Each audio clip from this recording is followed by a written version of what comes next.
हरे कृष्ण। तो आप सबका स्वागत है आज के कृष्ण कथा में। तो आज हम चर्चा करने वाले हैं कि भगवान श्री कृष्ण प्रकट क्यों होते हैं या जन्म क्यों लेते हैं। इसके अलग अलग कारण हैं। तो ये कारणों के ऊपर जो है हम चर्चा करेंगे आज। तो परसों के दिन मतलब सोमवार के दिन जो है श्री कृष्ण जन्माष्टमी है, जिस दिन भगवान कृष्ण जो है प्रकट हुए थे।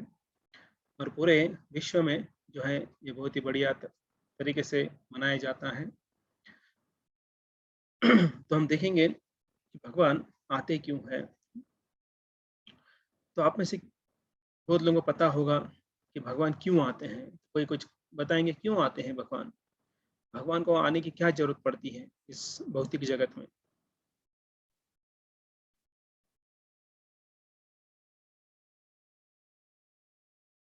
भक्तों के लिए आते हैं, बराबर, भक्तों के लिए आते हैं। ओके। सिर्फ भक्तों के लिए आते हैं? ओके, धर्म की रक्षा के लिए आते हैं। यदा यदा ही धर्म से, धर्म की स्थापना करने आते हैं, बराबर। ओके, धर्म की स्थापना भक्तों के लिए आते हैं। असुरों का नाश करने, बराबर, असुरों का नाश करने भी आते हैं। करेक्ट, आप जो भी बताए वो सब सही है। परित्राणाय साधूनां विनाशाय च दुष्कृतां धर्म संस्थापनार्थाय संभवामि युगे युगे। तो भगवान हर एक युग में आते हैं। तो परित्राणाय साधूनां, तो साधु की रक्षा करने के लिए भगवान आते हैं। देखिए, विनाशाय च दुष्कृतां मतलब जो दुष्ट लोग हैं उनका विनाश करने आते हैं। लेकिन पहले पहले किसके लिए आते हैं? परित्राणाय साधूनां। परित्राण मतलब जो साधु है उनकी रक्षा के लिए, भक्तों, ओके, भक्तों को आनंद देने के लिए उनको रक्षा करेंगे। रक्षा करने के बाद उन्हें आनंद भी देंगे। और इसके बीच में जो असुर आते हैं उनको मार देते हैं। मतलब उनका प्राइमरी जो मुख्य जो कारण है वो है भक्तों की रक्षा करना, भक्तों को आनंद देना। भक्तों के लिए, भक्तों के लिए भगवान कुछ भी करने के लिए तैयार होते हैं। और उस बीच में ये असुर आ जाते हैं तो उनको मार देते हैं। मेन जो है रीजन, जो मुख्य कारण है भक्तों की रक्षा। और गौण मतलब सेकेंडरी रीजन जो है वो है दुष्टों का नाश करने। और ऐसा दुष्टों का नाश कर कर जो है धर्म की स्थापना करते हैं। तो ऐसे हर एक युग में भगवान आते हैं और अधर्म को नाश करते हैं और धर्म की स्थापना करते हैं। तो अभी हम देखेंगे कि ये क्या होता है। भक्तों के लिए आते हैं तो क्यों आते हैं, या फिर किसकी इच्छा होती है, और भगवान को क्या मिलता है, भक्तों को क्या मिलता है, ये सब हम देखेंगे। तो पहला कारण भगवान प्रकट होने का, पृथ्वी पर जब पाप का भार बढ़ने लगता है तब भगवान आते हैं। आप बोलेंगे ये पाप का भार क्या होता है? पृथ्वी पर ऑलरेडी इतने सारे अब्जो लोग रहते हैं, क्या वो उसका भार या किसी और चीज का भार? तो हालांकि जो है पृथ्वी भी जो है वो बहुत लोगों का भार सहन कर सकती है। आपने देखा होगा कि जिस जगह पर छोटा सा घर होना चाहिए उस जगह पर बड़े बड़े बिल्डिंग्स होते हैं। अगर बिल्डिंग्स है तो उस पर मटेरियल तो आ गया, उसी जगह पर उस जगह मटेरियल आ गया, उसके बाद लोग उसके अंदर रहते भी हैं। मतलब कितना भार आ जाता है उस बिल्डिंग के अंदर। मे भी हम देखते हैं कि इंडिया में इतने बड़े बड़े बिल्डिंग्स नहीं है, लेकिन अगर देखेंगे पाश्चात्य देशों में बड़े बड़े बिल्डिंग्स हैं, 100 मंजिले जो है बिल्डिंग है, तो उस जगह पर कितना भार होता होगा। तो कोई सोच रहा होगा अरे और बड़ी बड़ी इमारतें तो पृथ्वी इम्बैलेंस होती होगी, लेकिन पृथ्वी उसको संभाल लेगी, नो प्रॉब्लम। आप कितना भी भार डालो, वजन वजन डालो तो प्रॉब्लम नहीं है। लेकिन जब पाप बढ़ जाता है तो पाप का भार जो है वो पृथ्वी माता सहन नहीं करती है। तो ऐसे समय, जिस समय जब ज्यादा पाप बढ़ जाता है, तब पृथ्वी माता जो है वो गाय के रूप में ब्रह्मा जी के पास जाती है। ब्रह्मा जी के पास जाती है, बोलती कि देखिए मेरे ऊपर कितना भार, या फिर इस पृथ्वी पर मेरे ऊपर पाप का भार जो है बढ़ रहा है, तो आप कुछ तो कीजिए। तब ब्रह्मा जी जो है सारे देवताओं को लेकर क्षीरोदक्षय विष्णु मतलब क्षीर सागर, जो दूध का सागर है, वहां पर जाते हैं। तो वहां पर जाने के बाद तुरंत भगवान से मिलते नहीं है या फिर तुरंत बात नहीं होती है, तो भगवान से रिक्वेस्ट करते हैं, तो गुणगान कर रहे हैं, पुरुषोक्त प्रेयर्स जो होते हैं, भगवान का गुणगान होता है, तो भगवान का गुणगान कर रहे हैं। और फिर जो है सिर्फ ब्रह्मा जी से जो है भगवान बात करते हैं, लेकिन इंटरनली बात करते हैं, तो किसी को आवाज भी नहीं आता है, कुछ नहीं, लेकिन ब्रह्मा जी को समझ जाते हैं, और सिर्फ ब्रह्मा जी को सुनाई देता है। और ब्रह्मा जी को बोलते हैं, कृष्ण बोलते हैं कि दुष्टों का नाश करने के लिए मैं अवतार दे रहा हूँ। और जब ऐसा उनको सुनाई दिया, तब ब्रह्मा जी ने वो मैसेज जो है सबको दिया, और सबको बोले कि अभी कोई टेंशन नहीं है, भगवान आने वाले हैं। तो सभी लोग शांत हो गए, शांत होकर फिर जो है सब चले गए, और जो पृथ्वी माता भी खुश हो गई। तो पृथ्वी माता जो है वे जो है वजन कितना भी उठा सकती हैं, लेकिन पाप का नहीं। तो आपने सुना होगा राजा कुलशेखर नामक दक्षिण भारत में एक राजा थे। अभी ये राजा कुलशेखर कौन थे? एक अलवार थे। तो टोटल 12 अलवार होते हैं, उसमें से 11 जो है पुरुष है और एक स्त्री है, ये अंडाल हम बोलते हैं ना। तो ये टोटल 12 जो है अलवार है। अभी आप बोलेंगे अलवार क्या होता है? तो अलवार मतलब जो है महात्मा, जो जैसे हम देखते हैं यहाँ पे महाराष्ट्र में तुकाराम महाराज है, तो वैसे ये बहुत बड़े संत थे। और ये और एक बात बोला जाता है कि अलवार जो थे सभी के सभी जो है भगवान के जो आयुध थे, जैसे तलवार है, शंख है, चक्र है, गदा है, इनके अवतार थे। तो वही जो है भगवान के भक्त बनकर आए, और उन्होंने अलग अलग जो है कार्य, स्पेशली जो है भागवत धर्म का, वैष्णविज्म का जो है प्रचार प्रसार किया उन्होंने। तो वो क्या बोल रहे हैं, तो बहुत अभी उनके बारे में नहीं चर्चा करेंगे, लेकिन वो एक श्लोक जो है वो बताते हैं कि जयति जयति देवो देवकी नंदन सौ, जयति जयति देवो वृष्णिवंशी प्रतिभ, जयति जयति देवो मेघश्याम कोमल अंग, जयति जयति देवो पृथ्वी भार नाशो मुकुंद। तो यहाँ पर भगवान कृष्ण के बारे में बता रहे हैं। तो कृष्ण को अगर जानना है, अगर कोई बोलता है कि कृष्ण कौन है, तो उनके बारे में जो है यहाँ पर बताया गया है। क्या बताया गया है? जयति जयति देव, मतलब जय हो जय हो। किसकी जय हो? जो देवकी नंदन है, मतलब जो देवकी माता है उनके पुत्र है, वो उनकी जय हो। जय हो वृष्णवंशी प्रदीप, जो वृष्ण वंश के दीपक है, कुल दीपक है। जयति जयति जय हो मेघ श्यामल कोमल अंगु। तो उनका वर्णन दिया है यहाँ पर। देवकी के पुत्र है, वे वृष्णि वंशी के जो है कुल दीपक है। तीसरा यहाँ पर बता रहे हैं कि वो मेघ श्याम, उनका कलर कैसा है? मेघ श्याम, जो बादल होते हैं उन बादलों की तरह उनका क्या है? कलर है। और कलर उनका शरीर का वैसा वैसा है, लेकिन शरीर कैसा है? कोमल अंगो, मतलब जो मक्खन होता है, मक्खन की तरह उनका जो अंग है बहुत ही सॉफ्ट है। जय हो पृथ्वी भार नाशो मुकुंद। तो कौन है? पृथ्वी का भार नाश करने वाले मुकुंद। तो ऐसा यहाँ पर राजा कुलशेखर जो है वर्णन कर रहे हैं। तो इससे पता चलता है कि कृष्ण कौन है। तो अगर कोई कृष्ण के बारे में शॉर्ट में बताना चाहता है, तो ये श्लोक बोल के उनको बता सकते हैं कि कृष्ण कौन है। और कृष्ण जो है, ओरिजिनल कृष्ण जो है, वे गोलोक में ही रहते हैं। श्याम सुंदर कृष्ण जो है, वो कभी भी वृंदावन के बाहर जाते नहीं है। एक पग भी जो है वृंदावन के बाहर नहीं जाते। वो हमेशा गोपियों के साथ लीलाएं करते रहते हैं। माँ यशोदा के साथ, गायों के साथ, बछड़ों के साथ, नंद बाबा के साथ, और ये सब करते हैं। वहाँ पर इनके साथ लीला करते हैं, नंद बाबा यशोदा माई की सेवा करते हैं, और वृंदावन से बाहर कभी नहीं जाते हैं। तो फिर बाहर कौन जाते हैं? अब ये सवाल आएगा, करेक्ट? तो आते कौन है यहाँ पर? तो नाना अवतार जो है वो आते हैं। रामादि मूर्ति शुक्लो न निष्ठम। तो मतलब क्या है कि मूल अवतार जो है वो कृष्ण है, और बाकी सब जो अवतार है वो कृष्ण से आते हैं। तो अवतारी जो है वो कृष्ण है, और अवतार जो है वो अलग अलग है। तो भागवतम में ये श्लोक आते हैं, एते चांस कला पुंसम कृष्णस्त स्वयं भगवान स्वयं इंद्रानी व्याकुलम स्वयं मृडयंती युगे युगे। मतलब क्या है? एते चांस कला कृष्ण, मतलब जो है कि हर एक अंश जो है वो कृष्ण से आया है। और भगवान कहें कृष्णस्थ भगवान स्वयं, तो स्वयं भगवान कौन है? कृष्ण है। और उनके जो अंश है, कृष्ण के अंश, बाकी जो अवतार है वो उनके अंश है। तो हर एक युग में जो है वे मृडयंती युगे युगे, तो भगवान जो है अवतार लेते हैं, वो अलग अलग जगह पर आ जाते हैं। देखिए, पृथ्वी का भार नष्ट करने के लिए आ जाते हैं। तो भगवान को ये सब चीजें देखने की जरूरत नहीं है, कहाँ पर पाप बढ़ रहा है, कहाँ पर कम हो रहा है, कहाँ पर क्या हो रहा है, उनको लेना देना नहीं है।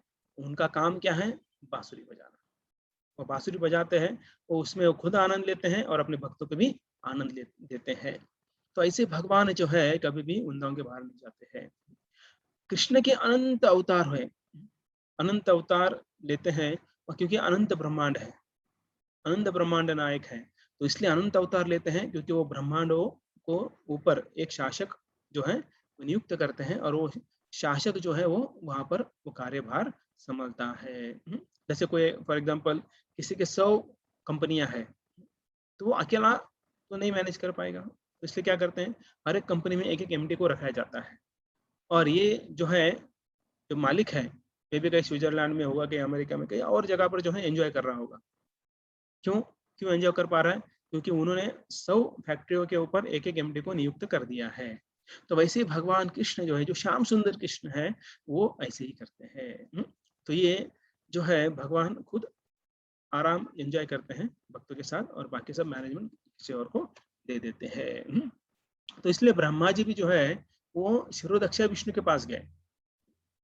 जैसे हमको पता है शिरोदक्षा विष्णु, गर्भदक्षा विष्णु, कर्णोदक्षा विष्णु, जो है ये लोग जो है मैनेजमेंट करते हैं। भगवान मैनेजमेंट नहीं करते हैं। और जो शिरोदक्षाय विष्णु है, उनसे ही बाकी सब अवतार आते हैं। तो वध करना वो विष्णु का कार्य है। तो लेकिन अभी लगता है कि श्याम सुंदर कृष्ण कर रहे हैं, लेकिन ऐसा नहीं है, क्योंकि भगवान को इतना समय नहीं होता है कि वो अपने भक्तों को छोड़कर आ जाए। अभी पता ही, आप में से कितने लोगों ने झगड़ा किया है? मुझे ऐसा लगता है कोई नहीं है। आप में ऐसा कोई नहीं है कि झगड़ा नहीं किया। हम में से ऐसा कोई है? ठीक है, हम में से ऐसा कोई जिसने झगड़ा नहीं किया आज तक?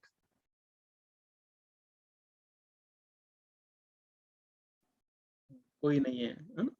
थोड़ा बहुत तो किया है। नहीं ज़्यादा ना, मारपीट नहीं, लेकिन थोड़ा बहुत तो किया है झगड़ा। Okay, okay, correct. तो हम ऐसा नहीं बोल रहे, मतलब जो फाइट जो कुरुक्षेत्र में जो फाइट हुआ है, वैसा फाइट नहीं बोल रहे हम लोग। हाँ, जो है घर में या फिर बाहर बचपन में, स्कूल में, कॉलेज में, घर के आजू-बाजू में, तो ऐसा फाइट सबने किया है। तो ये वृत्ति, ये टेंडेंसी कहाँ से आती है? किसी को पता करना है? वो आती है, भगवान से आती है। सोचिए, अभी यहाँ पर असुर को मारना है, तो असुर को मारना है मतलब क्या करना है? झगड़ा करना है ना उनके साथ। अभी देखिए, कोई व्यक्ति किसी को मार रहा है, तो कैसा प्रेम से मारेगा? नहीं मारेगा। ठीक है, ओलंपिक का कुश्ती का मैच चल रहा है। दोनों पहलवान आ गए। 60 केजी के जो हैं उनका वेट है, और वो सामने आमने-सामने आ गए। तो प्रेम से कुश्ती खेलेंगे? नहीं, पूरा जोश निकालेंगे। तो उनको जो है कहाँ पे आना पड़ेगा? उनको रजोगुण में आना पड़ेगा। रजोगुण में आकर जो है वो लोग कुश्ती करेंगे, और तभी जो है वो अच्छी तरह से कुश्ती खेल पाएँगे। तो ये जो गुण है वो भगवान से ही हमारे अंदर आती है। तो इसलिए जो है कि भगवान जो है जब युद्ध करते हैं, मतलब जो अवतार आते हैं युद्ध करते हैं, तो उनको रजोगुण में जाना पड़ता है। लेकिन जो श्याम सुंदर कृष्ण है, वो तीनों गुणों से परे है, शुद्ध सत्व गुण में है। तो इसलिए उनके ऊपर किसी भी गुणों का परिणाम नहीं होता है। वो क्या बोलते हैं भगवत गीता में? मया अध्यक्षेण प्रकृति, मतलब मेरे अंदर जो है प्रकृति है। प्रकृति के 3 गुण कौन से हैं? रजोगुण, तमोगुण और सत्वगुण। तो इसका मतलब क्या है कि भगवान उसके ऊपर है। इसलिए दूसरा कारण हम देखते हैं, असुरों का उद्धार करने। अभी असुरों को भला करने भगवान आते हैं। तो भगवान चाहते हैं इनका उद्धार किया जाए, इनका भला किया जाए। तो देखिए जब भगवान असुरों को मारते हैं तो उनको भला करते हैं। सोचिए अभी हमारा झगड़ा, हमारा मारा-मारी जो होते हैं, एक-दूसरे के साथ मारते हैं हम एक-दूसरे को, तो कहीं अच्छा होता है कुछ? जब हम झगड़ा करते हैं या फिर हम किसी को मारते हैं, तो बुरा ही होता है। अगर हम किसी को मारेंगे तो वो क्या बोलेगा, ठीक है अभी वो ताकतवर है ना, मैं कमज़ोर हूँ। तो ये कमज़ोर व्यक्ति ताकतवर बनता है और उसको मारता है। मतलब ऐसा खुन्नस खुन्नस बोलते हैं उसको। तो खुन्नस रखते हैं हमारे मन में। लेकिन यहाँ पर भगवान जब झगड़ा करते हैं, भगवान जब किसी को मारते हैं, तो उसका उद्धार हो जाता है। हुँ? सोचिए, ऐसा हम में से कोई कर सकता है क्या? अगर बोले कि मैं उसका मर्डर कर देता हूँ, उसका उद्धार करता हूँ, क्योंकि मैं भक्त हूँ, तो क्या होगा? उसका मर्डर करने के बाद पुलिस जो है हमको कहाँ लेके जाएगी? लाख बिना बाड़े के खुली में रखेगी, है ना? बिना पेमेंट के जो है हमको प्रसाद नहीं खाना खिलाएगी, है कि नहीं? तो ऐसी जगह पर हमें लेके जाएगी। लेकिन जब भगवान किसी को मारते हैं, तो वो व्यक्ति वो उसका उद्धार हो जाता है, इस भौतिक जगत से उसका उद्धार हो जाता है। तो इसलिए जो है हम देखते हैं कि कैसे कि भगवान जो है आने के बाद असुरों को मारते हैं और उनको अपने धाम लेके जाते हैं। तो हमने पूतना वध में देखा कैसे पूतना ने जो है भगवान को मारने का प्लान किया। मारने का प्लान नहीं, वो मारने के लिए आई थी, लेकिन भगवान ने पूतना को ही अपने धाम में भेज दिया। कितने दयालु है भगवान। तो इनकी दया का कुछ हम लिमिट नहीं देख सकते, इसलिए उनका एक नाम है करुणा सिंधु। जो सागर है, सागर की तरह जो है उनकी दया है। अगर सागर को हम गिन नहीं सकते, तो वैसे भगवान की दया का इमेजिन नहीं कर सकते हम लोग। अभी एक सवाल यहाँ पर आ सकता है कि भगवान जो है वो मारते हैं, लेकिन जब असुर और देवता जब युद्ध होता है उन दोनों का, तो भगवान सिर्फ देवताओं की साइड में क्यों जाते हैं? आप बताइए। असुर और देवता, इनका जब युद्ध होता है तो भगवान सिर्फ देवताओं का ही साइड लेते हैं, ऐसा क्यों? अगर भगवान है तो सबके लिए समान होना चाहिए ना, तो उनके ही साइड क्यों लेते हैं?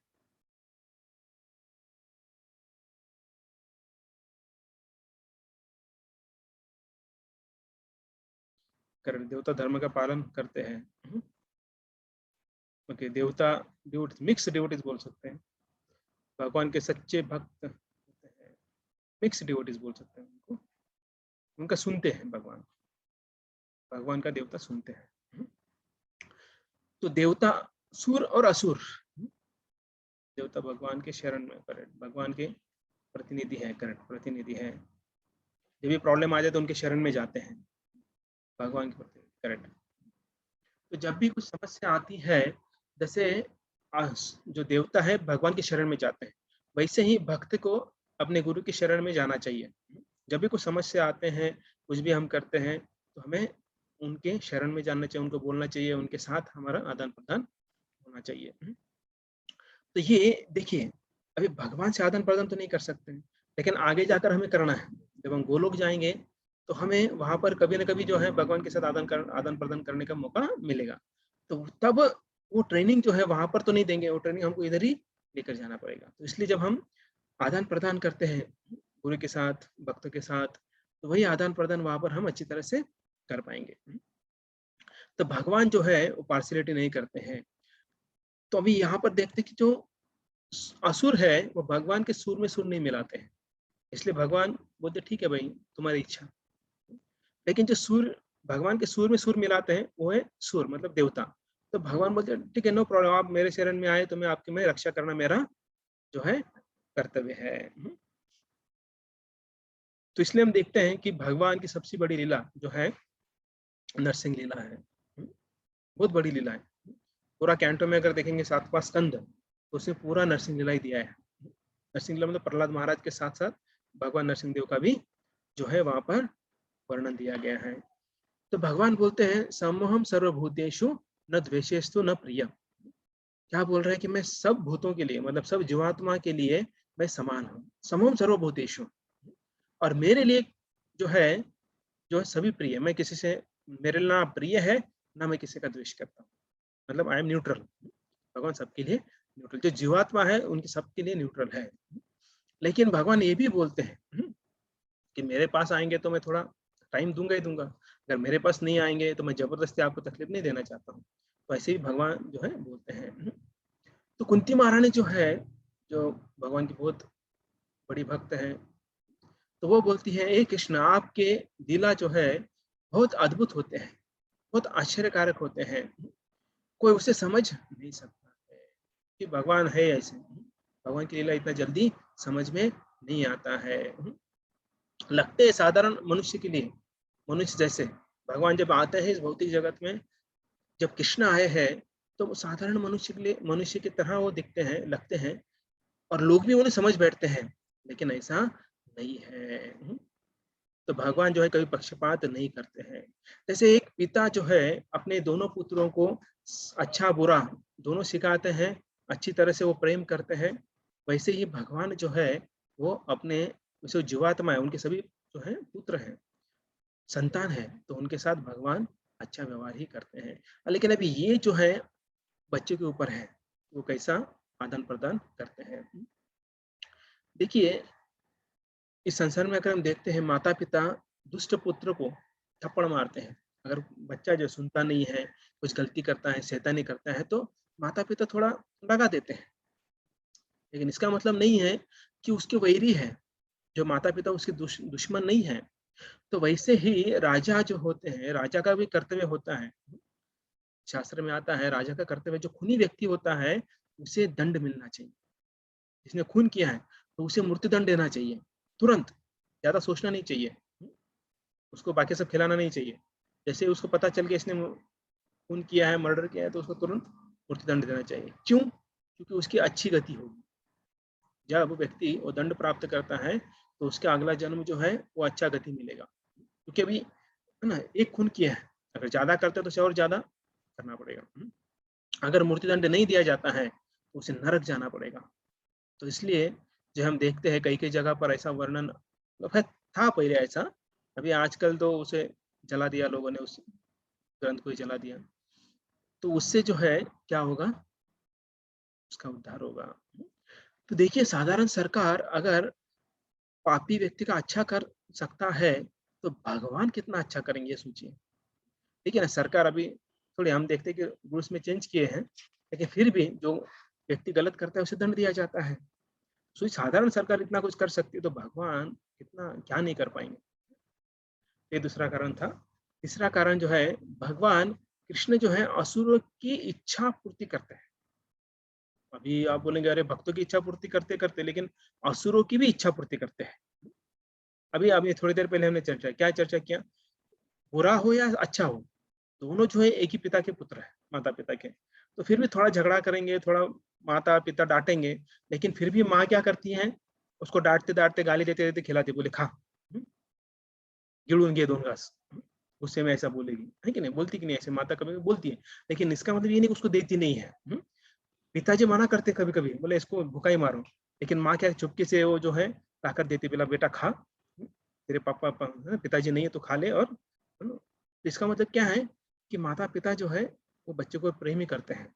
गुस्सा होते हैं, मारते हैं, इसका मतलब ये नहीं कि उसे उसका तिरस्कार करते उसे निकाल देंगे, या फिर कुछ जो भी दंड देते हैं उसके भले के लिए करते हैं। तो यहाँ पर भगवान बोलते हैं भगवगीता में, ये यथा माम प्रपदन्ते ताम ततस्व ततस्व भजाम्य हम, मम वर्तमानो वर्तन्ते मनुष्य पार्थ सर्वशः। तो इसका मतलब क्या है कि ये था माम प्रपदन, भगवान बोलते जैसे आप मेरे तरफ आओगे वैसे मैं आपको रेसिप्रोकेट करूंगा। तो वैसे ही जो असुर है, उनकी इच्छा होती है कि भगवान के साथ लड़ाई करनी है, तो भगवान बोलते ठीक है आ जाओ मेरे साथ लड़ाई करने के लिए। तो फिर जो है असुर की इच्छा पूरी करते हैं। तो इसलिए भगवान के साथ अगर हम प्रेम करना चाहते हैं तो भगवान भी हमारे साथ प्रेम करेंगे। भगवान के साथ लड़ाई करना चाहेंगे तो भगवान हमारे साथ लड़ाई करेंगे। भगवान को नहीं मानना है, भगवान बोले ठीक है मत मानो, तो भगवान हमारी हर एक इच्छा पूरी करते हैं। देखिए, कभी कभी जो है हमारी इच्छाएं गलत होती है, लेकिन वो भी पूरी कर देते हैं भगवान। तो इसलिए बहुत महत्वपूर्ण है, स्पेशली जपा करते समय हमें इच्छा नहीं करनी चाहिए, कुछ भी इच्छा नहीं करना चाहिए, कुछ भी नहीं सोचना चाहिए। क्योंकि जपा मतलब क्या है, हरे कृष्णा कृष्णा कृष्णा हरे हरे, हरे राम राम राम हरे हरे। तो इसका मतलब क्या है, भगवान साक्षात भगवान इस कलयुग में भगवान नाम के रूप में आए हैं। जब भगवान का नाम लेते हैं और कुछ सोच रहे हैं, इसका मतलब क्या है, भगवान वो इच्छा पूरी कर देंगे, और भौतिक इच्छा जल्दी पूरा कर देते भगवान। तो इसलिए बेटर है कि कुछ सोचना नहीं है। कोई बोलेगा नहीं मैं आध्यात्मिक इच्छा सोचता हूँ ना, आध्यात्मिक सोचता हूँ, वो भी नहीं सोचना है, क्योंकि हमें अल्टीमेटली कहाँ जाना है, भगवान के पास जाना है। इस भौतिक दुनिया में रहना नहीं है। आप में से कितने लोग को रहना है इस भौतिक दुनिया में? फिर से जन्म लेना है, स्कूल जाना है, कॉलेज, वो पुराने दिन, वो मेरे भूले बिसरे दिन, जाना है वापस कॉलेज में। कुछ लोग बोल रहे हैं हाँ मेरे दोस्त, कॉलेज वाले दोस्त, वो लाइफ कुछ अलग ही था। अभी बहुत टेंशन है, शादी के बाद बहुत टेंशन होता है, पति का, पत्नी का, बच्चों का। बेटर है वो कॉलेज लाइफ अच्छा था, कोई टेंशन नहीं था। माता पिता पैसा देते हैं, हम जो करना है करते हैं, लेकिन उसके लिए वापस ये सब करना पड़ेगा। इसलिए अगर किसी की इच्छा है तो भगवान पूरा करेगा, चिंता मत कीजिए। इच्छा है आप भगवान को बोलो, भगवान मुझे वापस आना है ना। किसी किसी का इच्छा रहता है, अरे क्या है ना, गवर्नमेंट कॉलेज मुझे आईआईटी में एडमिशन चाहिए था लेकिन नहीं मिला। भगवान को बोलो भगवान नेक्स्ट लाइफ में मेरे को दे दो, तो भगवान बोले तथास्तु, अगले जन्म में आपको आईआईटी में मिल जाएगा। लेकिन उसके लिए क्या है, वापस आपको आना पड़ेगा। तो बेटर है कि इसी जन्म में जो है हम भगवान के पास चले जाते हैं। आप भगवान से प्रेम मांगोगे, भगवान बहुत सारा प्रेम देंगे, है ना। लेकिन आप द्वेष मांगोगे तो भगवान द्वेष देंगे। इसलिए भगवान जो है जीवों की इच्छा पूरी करते हैं, और उसके लिए जो है भगवान क्या करते हैं, द्वेष का नाटक करते हैं। क्योंकि असुर लोग हैं, असुरों के हृदय में पूरा भगवान के प्रति पूरा हृदय द्वेष से भरा हुआ है। इसलिए भगवान भी जो है वो उसका नाटक करते हैं, हालांकि भगवान का हृदय पूरी तरह शुद्ध है। तो इसलिए जो है भगवान क्या करते हैं, उनकी इच्छा पूरी करने के लिए ऐसा कार्य करते हैं। भगवान जो है क्रोध क्यों करते हैं, क्योंकि उनकी इच्छा होती है। अभी हिरण्यकशिपु जो है, रावण है, तो ऐसे लोगों के साथ वे द्वेष जो है करते हैं, क्योंकि उनके अंदर भगवान के प्रति द्वेष था, इसलिए भगवान उनके साथ वैसे ही डील करते हैं। अभी चौथा चौथा कारण देखेंगे, भगवान की इच्छा की पूर्ति के लिए। अभी आप बोले भगवान की इच्छा क्या होती है, भगवान के तो क्या जरूरत है, उनको तो आत्माराम है, मुझे सब कुछ मिलता है, लेकिन नहीं मिलता, सब बहुत अच्छी बात है। तो देखिए अभी सबको पता है कि लड़ाई नहीं करना चाहिए, झगड़ा नहीं करना चाहिए, लेकिन फिर भी हम क्यों करते हैं लड़ाई, क्यों करते, कोई बताएंगे? झगड़ा क्यों करते हैं हम, पता है कि नहीं करना चाहिए, क्यों करते हैं? कुछ तो कारण होगा।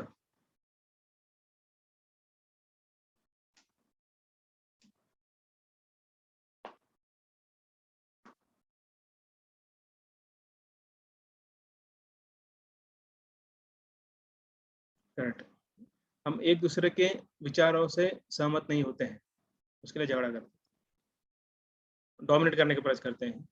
माई वे इज हाईवे। ओके, मन का विरोध में जब काम होता है तब। Correct.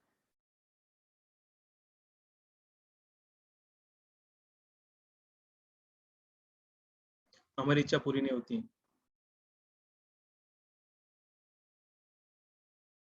सिचुएशन आ जाते हैं तो तब क्रोध कर लेते हैं हम लोग।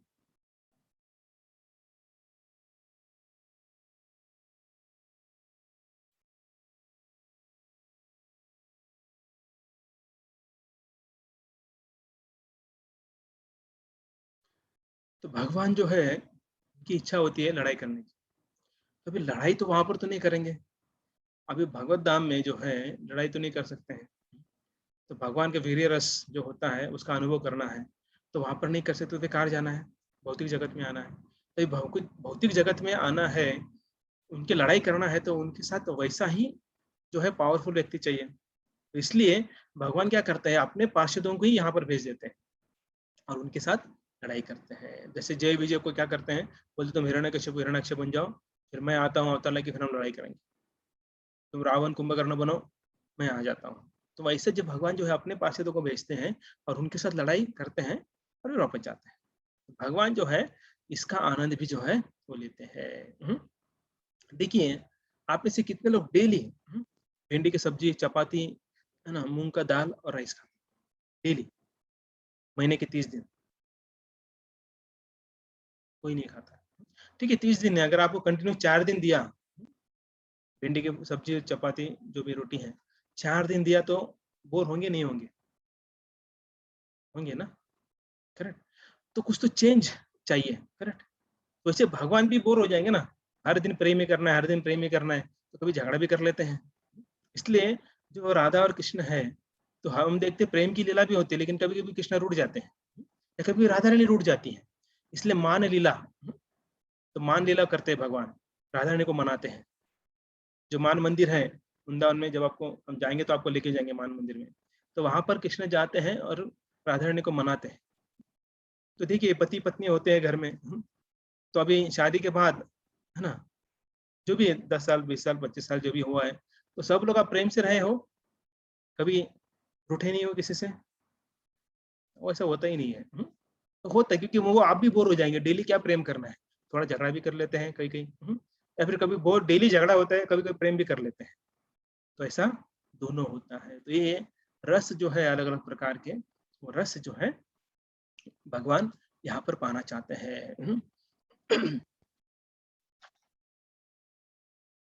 और भगवान यहाँ पर आने के बाद जो है बहुत मज़ा लेते हैं। जब कृष्ण बन के आते हैं, तो उनका डेली का शेड्यूल था, लंच के पहले एक असुर को मारना है, क्योंकि भूख अच्छी लग गई तो थोड़ा ज़्यादा खा पाएँगे ना हम लोग। ठीक है, कोई दिन भर बैठा रहता है तो उसको भूख नहीं लगता, बोले कुछ, है ना? लेकिन जो व्यक्ति काम कर रहा है दिन भर बाहर, तो उसे बहुत भूख लगेगी। तो किसान देखिए, किसान है या लेबर है, वो सुबह ही उतना खाएगा, दोपहर में उतना खाएगा, रात को भी उतना खाएगा, क्योंकि उसने उतना शारीरिक मेहनत किया है। तो भगवान बोलते हैं, अरे जब तक थोड़ा मेहनत नहीं करूँ, तो लड़ाई नहीं करूँ, तब तक भूख अच्छी नहीं लगेगी। इसलिए लंच के पहले वो एकासुर को मारते थे, उसके बाद फिर सबके साथ लंच करते थे। तो ऐसा जो है भगवान जो है ये वीर्य रस या लड़ाई के जो लीला है वो करते हैं। तो ये भौतिक जगत जो है, यहाँ पर भगवान ने इसको एक भौतिक जगत जो है जेल बनाया है। लेकिन क्या है, अब देखिए भगवान का ही धाम है, ऐसा नहीं कि नहीं है। ये भगवान का ही धाम है, लेकिन भौतिक जगत है। जैसे हम देखते हैं इस भारत में, भारत में बहुत सारे जेल हैं। तो वो जेल भी जो है भारत का ही भाग है। तो हम ऐसे नहीं बोल सकते वो जेल जेल जो है वो भारत का भाग नहीं है। जेल के अलावा भारत का भाग है, ऐसा नहीं है। तो भौतिक जगत एक जेल है, लेकिन वो भी भगवान के ही धाम का एक भाग है। तो ये जो है सरकार का विरोध जो करता है, उसे वो जेल में डाला जाता है। कब ऐसे किसी को भी जेल में नहीं डाला जाता है। तो सरकार नियम तोड़ते हैं, सरकार को विरोध करता है, उसको ही जेल में डाला जाता है। वैसे ही हम लोगों ने क्या किया है, भगवान को विरोध किया है वहाँ पर। तो इसलिए हमको कहाँ डाला गया है? जेल में डाला गया है। कौन-सा जेल? ये भौतिक जगत। ये भौतिक जगत जो है, वो एक जेल है, तो यहाँ पर हमें डाला गया है। तो जेल में जो है बहुत लंबे-लंबे दीवारें होते हैं। आपने सुना होगा, देखा होगा, पूना में देखना है तो जा सकते हैं एरोड़ा जेल देखने के लिए। उसकी दीवारें बहुत बड़े-बड़े होते हैं, क्यों? क्योंकि जो कैदी है वो वहाँ से भागे ना। हाँ, लेकिन अंदर जाने के लिए कोई प्रॉब्लम नहीं है, लेकिन बाहर आने के लिए जो है दिक्कत होती है। वैसे भौतिक जगत में आने के लिए बहुत आसान है, लेकिन निकलने के लिए बहुत तकलीफ होती है, क्योंकि यहाँ की जो जेल कीपर है वो दुर्गा है। दुर्ग, दुर्ग मतलब किला, दुर्गा मतलब जो दुर्ग की कीपर है, मतलब वो जेल कीपर है। तो इतने आसानी से जो है हमें छोड़ती नहीं है। तो इसलिए हमें जो है, देखिए जेल में भी ऐसे लोग होते हैं, कैदी होते हैं जो अच्छा बर्ताव करते हैं और जल्दी छूट जाते हैं। लेकिन जेल में जाने के बाद भी जो व्यक्ति ठीक से नहीं बर्ताव करता है उसको और वहीं पे रखते हैं। तो वैसे ही हम जो है इस जेल में आए हैं, लेकिन जब हम अच्छा कार्य करेंगे तो भगवान जो भी यहाँ पे जो इंचार्ज है वो हमें जल्दी यहाँ से छुड़वा लेंगे। तो भगवान जो है जब यहाँ पर आ जाते हैं भौतिक जगत में, तो लड़ाई करते हैं। तो ये लड़ाई कैसे होती है? ये जैसे एक छोटा बच्चा पिता के साथ लड़ाई करता है और पिताजी क्या करते हैं? हारने का नाटक करते हैं। बच्चा चाहे कैसा भी हो, छोटा बच्चा, वो पिताजी को हरा नहीं सकता है। तो भगवान क्या करते हैं थोड़ा हारने का, हम देखते हैं कि कृष्ण लीला में वो कई-कई बार भगवान हार जाते हैं। क्यों हार जाते हैं? कि उनको आनंद आए। तो पिताजी भी क्या करते हैं, जो बच्चा जो एक पंच मारता है, छोटा हाथ होता है, छोटे हाथ से पंच मारता है तो पिताजी गिर जाते हैं। तो बच्चों को लगता है मैंने पिताजी को हरा दिया। तो वैसे ही यहाँ पर असुरों को लगता है, ये जीवात्मा को लगता है कि हमने भगवान को हरा दिया, लेकिन नहीं। भगवान उसमें आनंद देते हैं। तो ऐसे भगवान अपनी इच्छा पूर्ति करने के लिए यहाँ पर आ जाते हैं। पांचवा कारण, पांचवा कारण ये है, अपने भक्तों की रक्षा करने के लिए भगवान जो है यहाँ पर आते हैं। कृष्ण जो है दुष्ट का नाश करने तो आते हैं, लेकिन विशेष भक्तों की रक्षा करने के लिए आते हैं। तो अभी हिरण्यकशिपु के लिए आए थे भगवान कि प्रहलाद महाराज के लिए आए थे? आपको क्या लगता है?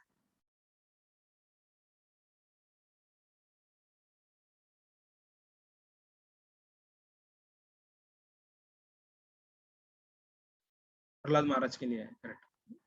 तो प्रहलाद महाराज के लिए आए, जब उनको मिलने आ रहे थे तो बीच में हिरण्यकशिपु आ गए। तो हिरण्यकशिपु को सभी साइड में करना है तो क्या करना पड़ेगा, मारना पड़ेगा।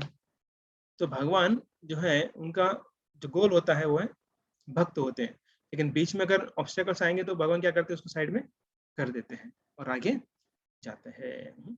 तो वैसे ही हमें क्या करना है कि भगवान की तरफ जाना है। तो भगवान की तरफ जाने का जो रास्ता है, तो बीच में बहुत सारे ऑब्स्टेकल्स आएंगे, प्रलोभन आएंगे।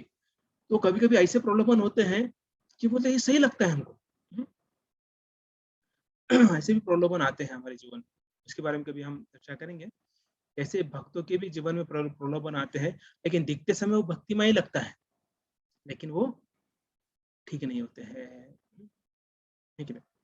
फॉर एग्जाम्पल, हाँ, जब बोले कैसे कर सकते, प्रॉब्लम नहीं है।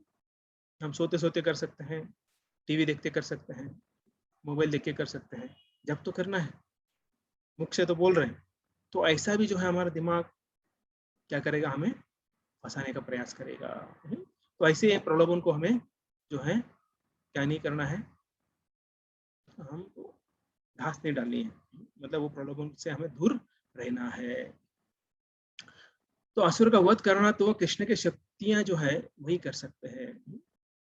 तो ये अभी देखते एक स्टोरी देखते हैं। तो एक बार अकबर और बीरबल जो है वो बैठे थे। तो अकबर जो है बीरबल को पूछता है, आपके भगवान जो है वो खुद क्यों आते हैं, वो तो बैठे बैठे ही सब कर सकते हैं, भक्तों को बचा सकते हैं, लेकिन तो भक्तों को बचाने के लिए यहाँ पर क्यों आते हैं।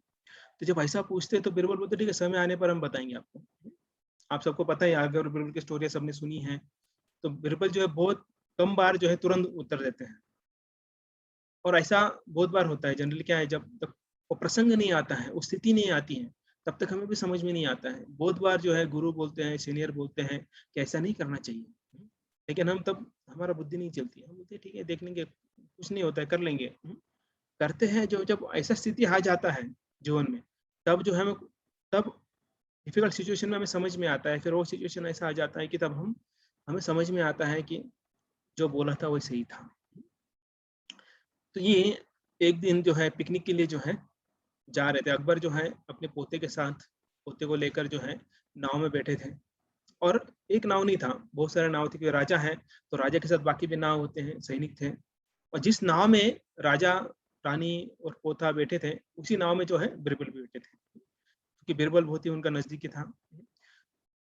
जब वो साथ में बैठे तो चले नदी के थोड़ा अंदर गए। वहां पे जाने के बाद बीरबल ने क्या किया, उस बच्चे को धक्का मार दिया।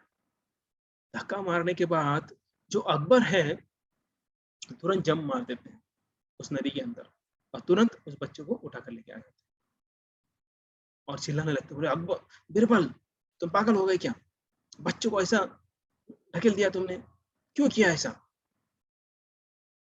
तो बोला अल्लाह का लाख लाख शुक्र है बच्चा बच गया। तो बीरबल बोले आपको आपका उत्तर मिल गया। अभी अकबर क्या पूछ रहा है और बीरबल क्या बोल रहा है। अकबर बोल रहा है कि तूने ऐसा क्यों किया, बीरबल बोल रहा है आपके प्रश्न का उत्तर मिल गया। तो अकबर कंफ्यूज हो गया, बोले कौन सा प्रश्न, क्या। तो बीरबल बोलता है जो आपने पूछा था ना कि भगवान क्यों आते हैं, अच्छा तो इसका और उसका क्या लेना देना है। तो बोले देखिए आपका पोता गिर गया, तो आपके आजू बाजू में बहुत सारे सैनिक थे, तो आपने उनको ऑर्डर क्यों नहीं दिया कि जाओ बचाओ। तो अकबर बोलते वो तो मेरा पोता है, तो मैं जाऊंगा ना। तो फिर बोले ऐसे ही जो भक्त होते हैं भगवान को प्रिय होते हैं, इसलिए भगवान खुद आ जाते हैं बन को बचाने के लिए, किसी और को नहीं भेजते हैं। तो इसलिए भगवान का जो प्रेम है, भगवान भक्तों के प्रति का प्रेम खुद आकर दिखाते हैं, भगवान खुद उनकी सुरक्षा करते हैं। अभी छठवां कारण देखेंगे, असुर के वध करके भक्तों को आनंद देना चाहते हैं। अभी देखिए इसमें क्या है, असुर का वध करते हैं, उसमें भक्त आनंद लेते हैं। तो अभी ऐसा करना चाहिए क्या, अगर किसी का मर्डर हो रहा है तो भक्तों को देखकर उसमें आनंद बनाना चाहिए। तो सही बात है, गलत बात है। तो बोले अरे कैसे कैसे भक्त लोग हैं कि वो मर रहा है उधर, कोई उसको मार रहा है और इधर ये आनंद ले रहा है, खुशियां हो रही है इनको, गलत है ना। तो गलत भी है। लेकिन अगर कोई दुष्ट व्यक्ति है कोई बोल रहे सही है। सही कैसे बताते हैं? कोई दुष्ट व्यक्ति है, उसके कारण कई लोगों को तकलीफ हो रहा है। अगर वो व्यक्ति चला जाता है या कोई सजा मिल जाती है, जेल में जाता है या मर जाता है या फिर कोई मार देता है, तो एक तरफ से हमें आनंद मनाना चाहिए। क्यों? क्योंकि उसके कारण जो है बहुत लोगों को तकलीफ नहीं होने वाली है। और दुःख भी मनाना चाहिए कि अरे! अगर वो भक्त बनता तो कितना अच्छा होता। अगर भक्ति में आ जाता, भक्ति करता, तो आज उसका जीवन का उद्धार हो जाता। तो ऐसा हमें सोचना चाहिए। देखिए, आप में से सभी लोगों ने पिक्चर देखा ही है। ऐसा कोई है जिसने सिनेमा नहीं देखा है आज तक? मूवीज़ नहीं देखी है? सबने देखा है, करेक्ट? तो मूवीज़ में हम देखते हैं कि जब हीरो विलन को मारता है, डिशुम-डिशुम करता है, तो आप में से कितने लोगों ने एन्जॉय किया है उसको? अभी जिसको एक्शन फ़िल्म अच्छा लगता है वो, तो बोले हमने एक्शन एक्शन मूवी देखते ही नहीं है हम लोग, हम रोमांटिक ही देखते हैं, उसमें लड़ाई होती ही नहीं है।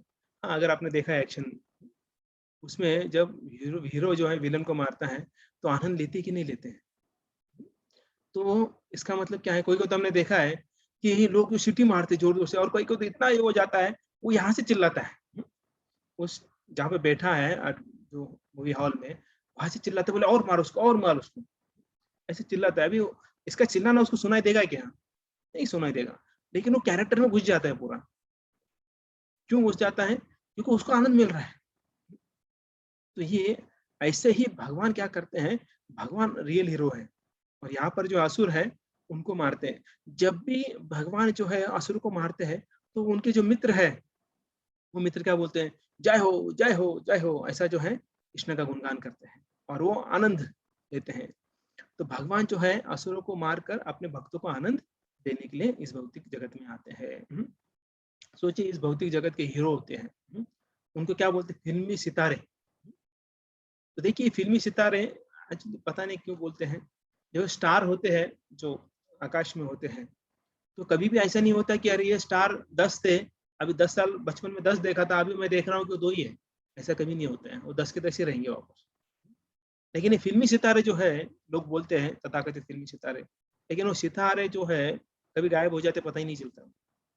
इसलिए उनको ये जो उपमा देते हैं, वो जनरली गलत है। सितारे कभी जाते नहीं हैं, सितारे चमकना कभी बंद नहीं करते हैं, गंज नहीं लगता है, सितारे कभी बूढ़े नहीं होते हैं। तो ऐसे तथाकथित जो सितारे बोलते हैं लोग, लोग उनके पीछे-पीछे भागते रहते हैं। कोई ऑटोग्राफ लेता है, कोई सेल्फी लेता है, बड़े-बड़े फ़ोटो घर के अंदर लगाते हैं, किसी का वॉलपेपर होता है, किसी का मोबाइल के अंदर जो भी है, अलग-अलग प्रकार की चीज़ें होती हैं। लेकिन कुछ दिनों बाद तो अपना वो हीरो बदल देते हैं, क्योंकि वो मरने वाला है, बूढ़ा होने वाला है। लेकिन एक हीरो जो है हमेशा जवान रहते हैं, तरुण रहते हैं, यौवन रहते हैं, वो है कृष्ण। वही ऐसे एक हीरो है, जो हमें हमेशा आनंद दे सकते हैं, इटर्नल आनंद दे सकते हैं। तो भगवान जो है, वही आनंद अपने भक्तों को देने के लिए यहाँ पर आकर असुर का वध करते हैं। तो ये आदान-प्रदान भक्तों के साथ। 7वां कारण देखेंगे, भक्तों का प्रेम भगवान के लिए बढ़ाने के लिए। तो क्या बोलेंगे ऐसे क्या है? जो भक्तों का प्रेम है वो भगवान के प्रति बढ़ाने के लिए। तो कैसे देखिए, चिंता तो भौतिक चिंता जब होती है, तो आदमी को बहुत तकलीफ होती है। भौतिक चिंता। तो भौतिक चिंता से जो है व्यक्ति दुखी हो जाता है, नाराज़ हो जाता है। लेकिन जो आध्यात्मिक चिंतन करता है या आध्यात्मिक चिंता करता है, तो उसके अनर्थों को नष्ट हो जाते हैं, उसके अनर्थ जो हैं वो नष्ट हो जाते हैं। जैसे भगवान के बारे में चिंता करते हैं, मतलब क्या भगवान का चिंतन कर रहे हैं, तो उसके अनर्थ जो हैं वो नष्ट हो जाते हैं। तो इसलिए जब वृंदावन में भगवान जो है हर रोज़ असुरों को मारते थे, तो लड़ाई में कभी-कभी जो है वो असुर कृष्ण के ऊपर भारी हो जाते थे। जैसे कालिया का हम उदाहरण लेंगे, तो कालिया ने कृष्ण को पूरा क्या कर रहा था, बाँध लिया था और उनको टाइट कर रहे थे वो। तो ये देखकर जो है सभी ब्रजवासी जो है वो चिंता करने लगे और वो सभी बेहोश हो गए थे। हाँ, बलराम जी छोड़कर, बलराम जी आनंद ले रहे थे। उनको पता है कुछ होने वाला नहीं है, लेकिन बाकी सब चिंता करने लगे क्या होगा कृष्ण को? तो वो जो है उससे उनका हृदय और शुद्ध होता था, क्योंकि 24 आवर्स कृष्ण का ही ध्यान रहता था। देखिए व्यक्ति जो है जब जीवन में संकटें आती हैं, ऑब्स्टेकल्स आते हैं तो वो क्या करते हैं, भगवान का चिंतन करते हैं, भगवान को याद करते हैं, तो उससे क्या होता है, उनका उन्हें हृदय शुद्ध होता है। तो ऐसे बहुत सारे सभी जो हम देखते हैं लीलाएं जो हैं उसमें भक्तों को चिंता आ जाती है, क्योंकि जैसे तृणावर्त, जब तृणावर्त आ जाता है तो वो जो है कृष्ण को 800 माइल्स 800 मील जो है ऊपर लेके जाता है। ऊपर मतलब वो ऐसा ऐसा बोला जाता है कि वो स्वर्ग से भी ऊपर लेके जाते हैं, कृष्ण को लेके जाते हैं। तो ये देखकर जो है सभी डर जाते हैं, चिंता करने लगते हैं कृष्ण को क्या हो गया, क्या हो गया, क्या हो गया। अभी कृष्ण जो है इतने दूर पर क्यों गए? हाँ, आप में से देखा होगा वो आकाश पालना होता है ना, सब बहुत राउंड राउंड राउंड राउंड होता है, बहुत बड़ा होता है ना, आप लोग खेले होंगे, बैठे होंगे उसके अंदर। तो भगवान की भी इच्छा थी, अरे मुझे भी खेलना है, ये कौन लेके जाएगा? तो इसलिए तृणावत का अरेंजमेंट हो जाता है और भगवान 800 मील ऊपर चले जाते हैं। तो ये चिंता से जो है दिव्य आनंद मिलता है। किसका चिंता? भगवान के बारे में चिंता, या भगवान के चिंतन से जो है दिव्य आनंद मिलता है। देखिए शिला प्रभुपाद बोलते हैं कि भक्ति में आने के बाद लोग चिंता मुक्त हो जाते हैं। कितने लोग चिंता मुक्त हो गए अभी? यहाँ पर कितने लोग चिंता मुक्त हो गए? मतलब प्रॉब्लम्स आएंगे, ऐसा नहीं कि नहीं आएंगे, लेकिन आपका चिंता करना कम हो गया है या चिंता करते ही नहीं है, कोई नहीं है इसका मतलब। तो लेकिन देखिए हो ही भी नहीं सकता ऐसा। कम हो गया, करेक्ट। लेकिन जब हम भक्तों के बीच में रहते, भगवान की भक्ति करते, तो हम ज्यादा चिंता करते हैं। और वो चिंता कैसे होती है? भक्तों के बारे में, प्रचार के बारे में, मंदिर के बारे में, सेवा के बारे में। तो ऐसा चिंता करते हैं हम लोग, वो चिंता जो है हमें शुद्ध करती है। तो इसलिए बहुत महत्वपूर्ण है। हम जितना भगवान के बारे में, भक्तों के बारे में, सेवा के बारे में जो है चिंता करते हैं, उतना ही हमारा हृदय जल्दी से जल्दी शुद्ध हो जाएगा। अभी 8वां और अंतिम कारण देखेंगे हम। तो भगवान जो है ऐसी लीला कर कर हमारे हृदय का कल्मश नाश करते हैं। तो 2 प्रकार के लीला होते हैं, नित्य लीला और नैमित्तिक लीला। नित्य लीला मतलब जो भगवान गोलोक वृंदावन में करते हैं, अष्टप्रहरी लीला बोलते हैं। अष्टप्रहरी मतलब 24 घंटा, एक प्रहर होता है 3 घंटे का, तो इसे 8 प्रहर, तो 24 घंटा जो है भगवान लीला करते हैं, तो उसे बोलते हैं नित्य लीला। और नैमित्तिक लीला मतलब कभी कभी भगवान जो है लीला करते हैं, तो ये नित्य लीला गोलोक में चलती है। और इस भौतिक जगत में जो है भगवान आकर जो है जन्म लेते हैं, असुरों को मारते हैं, मथुरा जाते हैं, द्वारका जाते हैं, तो जो है ऐसे लीला करते हैं, वो नैमित्तिक लीला होते हैं। तो ऐसे ये 8 कारण हमने देखे आज कि भगवान क्यों प्रकट होते हैं। तो ये तो हमें ही अभी जो है मूड बनाना है, हमारा चेतना जो है बनाना है। जैसे हम प्रिपेयर करना है हमको हमारे मूड को, कि अभी परसों जो है भगवान का जो है बर्थडे है। जैसे हम देखते हैं अपने खुद का बर्थडे है, बच्चों का बर्थडे है, माता पिता का बर्थडे, तो हम क्या करते हैं, प्रिपरेशन करते हैं। कई दिनों से प्रिपरेशन करते हैं, कभी कभी सालों से प्रिपरेशन करते हैं, 1 साल से, कि हम बर्थडे पे ऐसा करेंगे वैसा करेंगे। तो भगवान का जो हमारे परम पिता है उनका बर्थडे है, तो हमें बहुत सारी तैयारी करनी पड़ेगी। तो इसलिए हमारे चेतना पहले जो है उसको प्रिपेयर करना है, उसके बाद बाकी चीजें करना है।